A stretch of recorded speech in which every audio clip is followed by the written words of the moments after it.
Oui, là je vais vous parler des Enfants Rouges et c'est vrai que c'est un autre style, c'est un deuxième long métrage, j'avais pas vu le précédent, donc le réalisateur c'est Lofty Ashur et le film là il a été présenté l'an dernier à Locarno et depuis il a été sélectionné dans pas mal de festivals et il a remporté, si j'ai bien compté, plus d'une quinzaine de prix. Alors est-ce que ces prix sont mérités?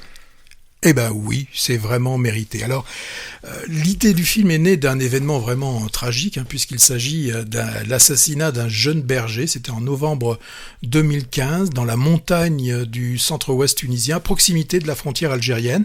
Son cousin qui l'accompagnait est lui laissé vivant et il fut contraint, là, accrochez-vous, il fut contraint de rapporter la tête de la victime à sa famille. Donc Les Enfants Rouges tient son titre non pas de la couleur, on pourrait penser, parce qu'il y a beaucoup de rouge, le sweatshirt du jeune rescapé est rouge, mais la signification de rouge, il faut la prendre comme synonyme de courageux. Donc ce sont des enfants courageux. Et il en fallait du courage à ces deux adolescents pour gravir cette montagne, pour aller y faire brouter les chèvres, en bravant les interdits, mais le seul moyen pour eux de se procurer un peu d'argent pour vivre.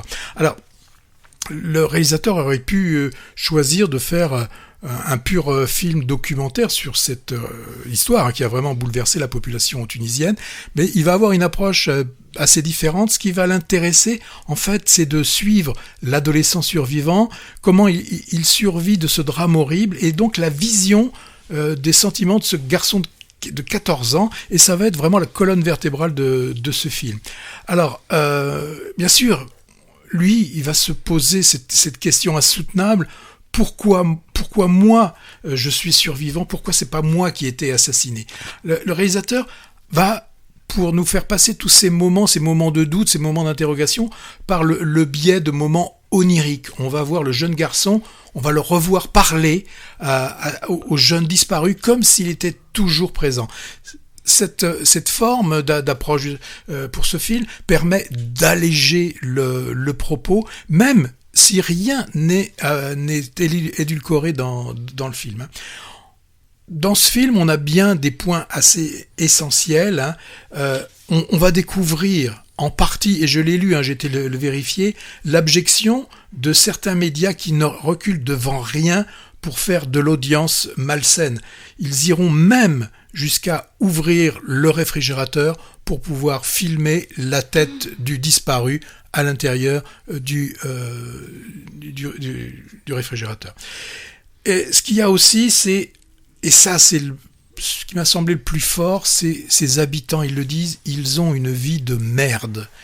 Et personne ne s'intéresse à eux. Ils devront aller seuls, puisque bien évidemment, on peut comprendre la famille qui ne veut pas laisser le corps dans la montagne où il risque d'être dévoré par les vautours, par tout ce qui peut traîner. Et c'est eux qui vont, au péril de leur vie, qui vont aller chercher le corps. Donc ça c'est bien mis en évidence que en fait personne s'intéresse à ces paysans perdus là au bas de la montagne.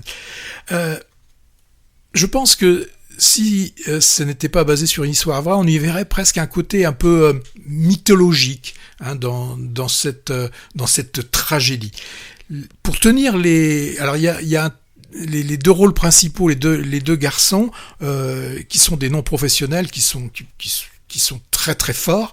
On leur a adjoint une jeune fille qui elle aussi est formidable dans ce film. J'ai vu qu'il a fallu auditionner plus de 600 enfants pour trouver le bon trio.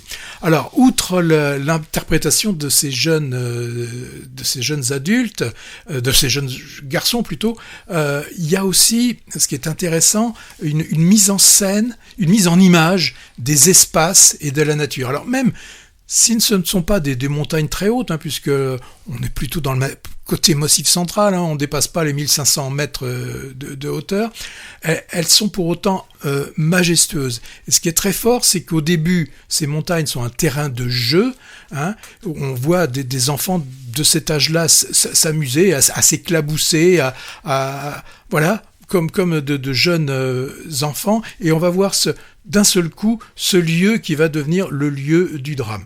Alors, je le redis, hein, pour moi, ce qui a fait la force du film, c'est le va-et-vient qui est entre réalité et onirisme. C'est là qu'on sent que le réalisateur est aussi un metteur en scène de théâtre. Il y a des moments, on voit la montagne, certains endroits, comme une scène de théâtre, et ça, j'ai trouvé ça assez fort. Il ne tombe pas dans le misérabilisme, hein, et aussi, il réussit, ce qui peut être compliqué, de ne pas rendre, de pas esthétiser ça, hein, c'est-à-dire de ne pas rendre l'horreur belle. C'est très difficile à arriver à ça. Donc pour moi, c'est un film, un pari réussi, un film sur la résilience de cette population abandonnée, mais qui fait face contre l'adversité avec courage et surtout avec dignité. Film exigeant, il ne nous épargne rien, mais c'est ça aussi le cinéma, faire prendre conscience qu'il était besoin, s'il en était besoin, de la barbarie humaine. C'est vrai qu'on est loin de partir un jour.